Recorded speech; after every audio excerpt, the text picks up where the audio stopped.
Hey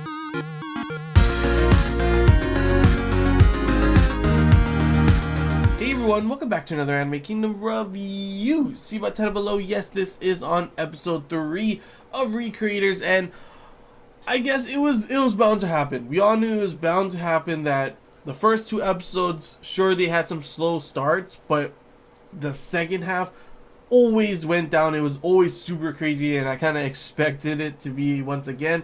But I mean, you can't have that every single episode. And overall, I still did enjoy this episode, as it did kind of pretty much tell us about everything, like how the creators and the createes end up, like, is there a way to make them stronger by having the creator write something like, oh, you get to be invincible, you get to have this power and everything, to which of course we get to answer that question answered, to which, yeah, you cannot.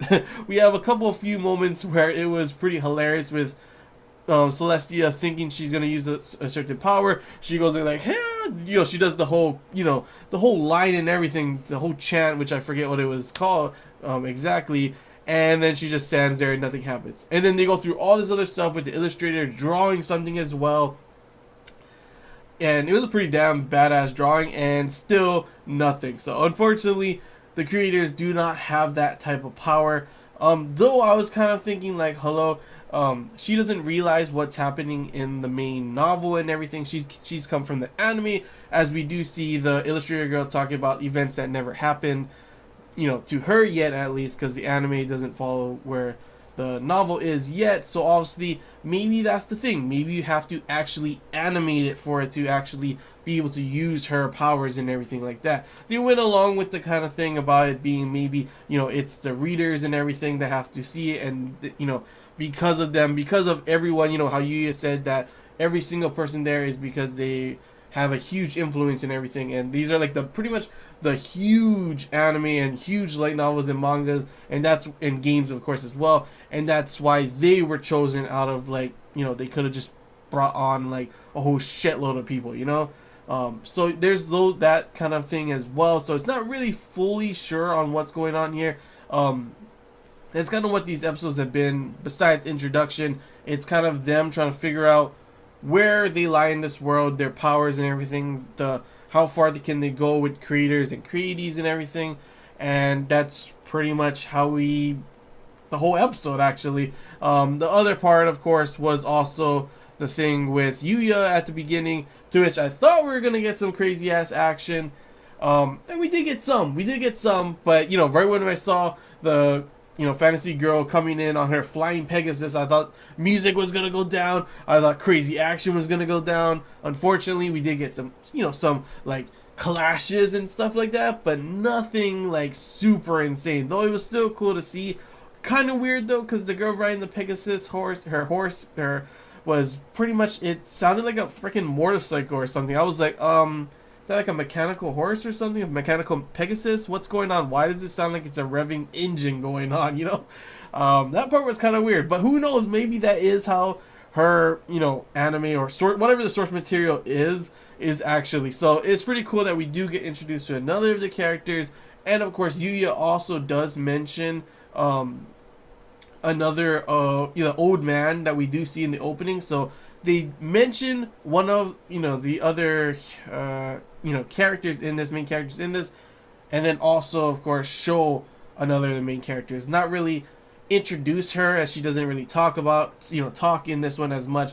Obviously the most introduction you get is Sota talking about, oh, she's from blah blah blah, because he's full on knows. I mean, it makes sense that he would know, because these are all the main, all the characters are from huge animes, huge mangas, huge light novels and everything, so huge games. So it does make sense and everything that he would notice every single one of them, except of course the huge ending with the military girl pretty much saying, that she has seen, Sota before and everything, and he's connected with them in their past with her and Celestia. At first I was like, who the hell is Celestia? Then I thought, and I also saw on the forums that people were saying maybe this Celestia was the girl who committed suicide at the beginning, his sister, and maybe she was the one who created this story that she, this girl is from, and maybe because of that suicide, it kind of he doesn't remember. He kind of, you know, pushes all that memory out. Some, you know, tragic events, sometimes that kind of happens to a person.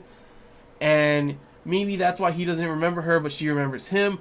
Or the other thing that I was thinking, maybe, because we're wondering before, like I said, maybe he has some type of power that he can control everyone kind of thing. And that's how badass he is, and that's why he's the main character, while, you know, not having any powers. Or maybe, besides that, maybe he's actually the creator of her. Maybe, you know, he forgot or something, or maybe it's from the future. I don't know. It's really hard to say at this point. The most logical one that just kind of makes sense the most at the moment is that Setsuna, his sister, the one who committed suicide at the beginning, is the creator of her, and, you know, along the way, because she committed suicide, he kind of just pushed that memory away, and that's why he doesn't remember her, while she remembers him. So, pretty interesting ending, honestly. This whole episode, it was kind of slow. The beginning part was cool. Crazy, you know, horse, Pegasus, motorcycle thing going on. Yuya, we find out, you know, I was wondering, what is he? Like, is he on their side? Is he on the military girl's side? Ends up he's on no one's side. He doesn't really have any ambitions to go to find his creator and change his world. He actually likes it the way his world is and everything. If anything, he'd rather have all his friends and his main rival come along into that world with him.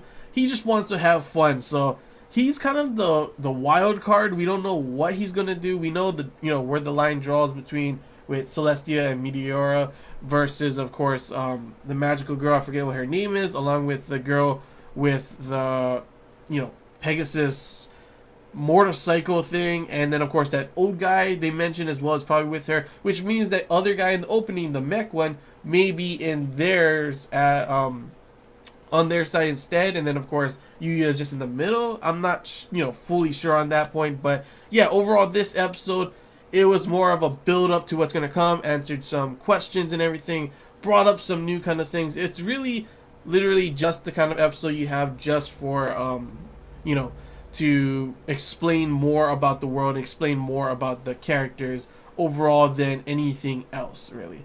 So while it may have not been as crazy as the last episodes, you know, and the ending wise at least, it was still pretty interesting. It was still pretty funny. Like, for example, Celestia and her creator, pretty much like when Meteor was saying, and how he said as well, they kind of like, you know, parent and child in a way, with them fighting and everything. And it was pretty funny when they're both like saying the same thing at the same time. I was like, yeah, you know, I could definitely see him being a parent to her, honestly, and kind of her rebelling at him. And that's why she's like, literally, to the illustrator, she's super nice, but to him, she's like a like just a bitch at everything. Like, maybe you're not even trying, maybe you're not even doing this correctly. It's like, damn, Celestia, why you gotta be so mean to him, you know? But yeah, overall, it was that kind of episode where it just builds up everything, explains the world, and it kind of pushes our main character a little forward, as well as you saw Celestia and Meteora as well, kind of giving him a little push and telling him,